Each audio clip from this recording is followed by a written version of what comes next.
Well, hello. Here we are talking about chapter 2, desire. Now, this is the starting point of all achievement that Napoleon Hill talks about. And in this chapter, there is a portion where he provides us the method to transmute our desire into riches. And so we're going to go over that right now.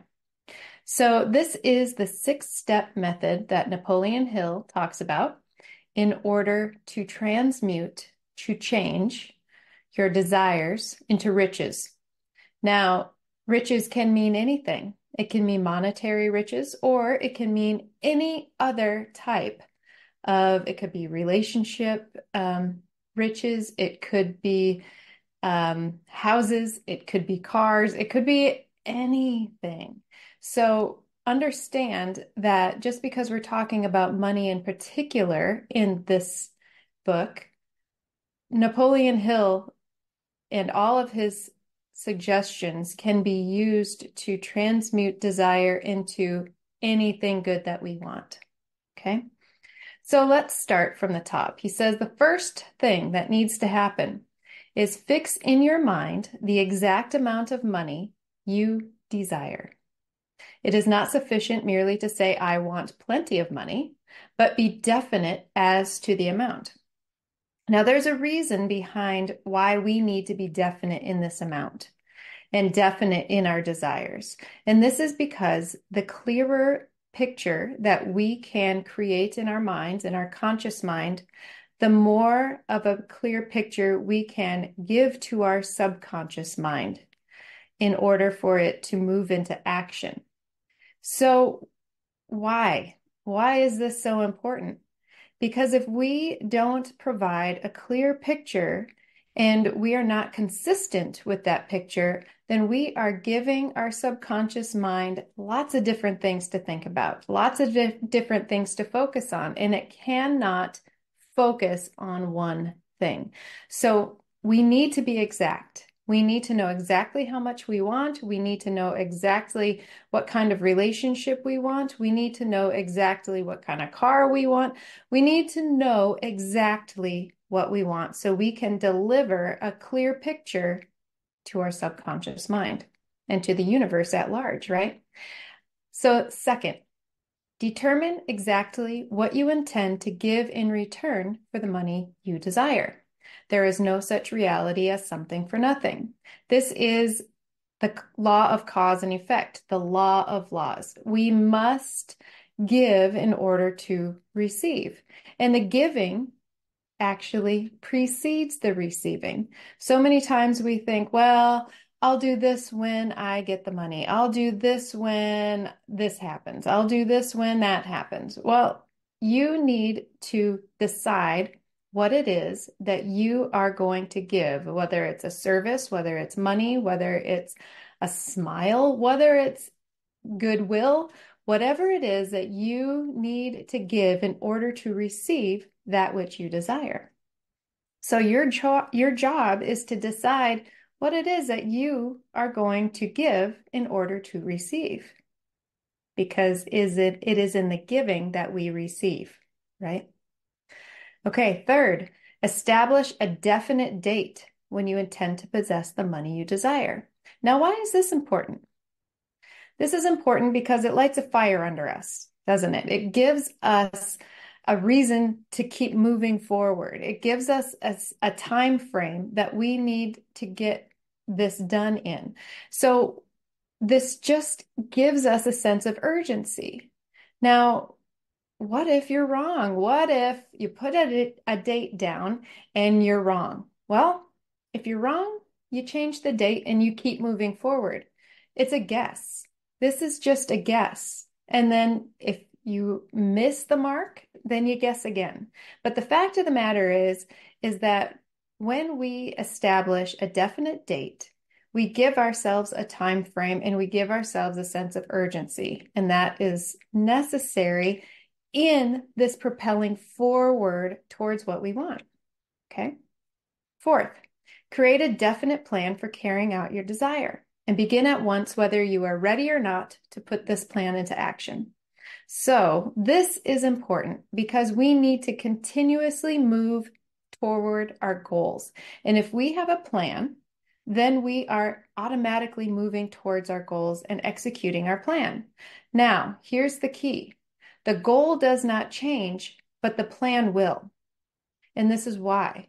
Because as we get clearer and clearer with our goal and spend more time with it, the plan will begin to unfold for us, which means that the plan will begin changing and new opportunities will show up and new ideas will flow to you and new people will present themselves. So your plan will change, but the goal will not. So start moving in the direction of your goal, have a plan, and then adjust the plan as you go because more and more opportunities, ideas, and people will come into your life to help you reach your goal. Okay. Fifth, write out a clear, concise statement of the amount of money you intend to acquire, name the time limit for its acquisition, state what you intend to give in return for the money, and describe clearly the plan through which you intend to accumulate it. So this is combining the first 4 steps into one. And so what does this do? This allows us to put it into exact extreme detail as to what we want, when we want it, and how we're going to get it. So when we do this, we are very clear and we're bringing even more clarity to our goal. So this should be so clear that you can hand it to somebody on the street and they could read it and know exactly what you want, when, how you're going to get it. Okay. And this goes back to the first point.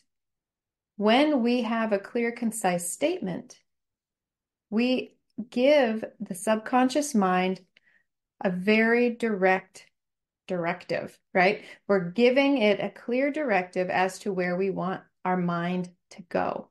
So our thoughts create our feelings create our actions, and our actions create our results. So our thoughts have to be clear, and writing induces this clarity. All right. All right. 6th point, read your written statement aloud twice daily, once just before retiring at night and once after arising in the morning. As you read, see and feel and believe yourself already in possession of the money or the thing that you desire. So when we read it out loud, we're adding another dimension to our desire. We're adding another one of our senses. And when you speak, you can feel it. It changes your vibration that you're in. So we read it twice daily. We read it once before going to bed. And the reason before this is because as you fall asleep, if this is the last thing that you're picturing before you fall asleep, your subconscious mind is wide open to suggestion.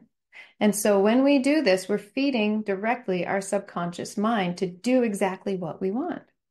And then as we wake up in the morning, and this is one of the first things we do in the morning, is read our goal and our statement. This is because then we set ourselves up for a successful day. We begin by focusing exactly on what we want. Okay. Now, he says in all capital letters, as you read, see and feel and believe yourself already in possession of the money.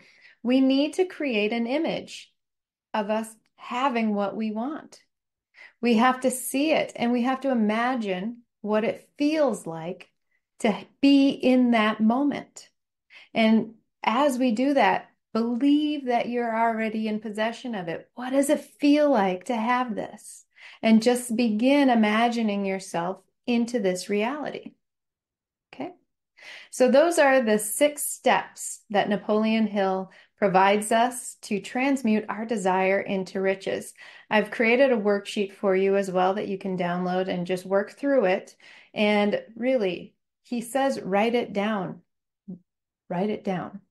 Writing induces thinking, okay? And thinking induces more clarity and detail. So the more detailed you can be, the more precise you can be in this image, the better. All right, everybody, thank you, and I will see you soon.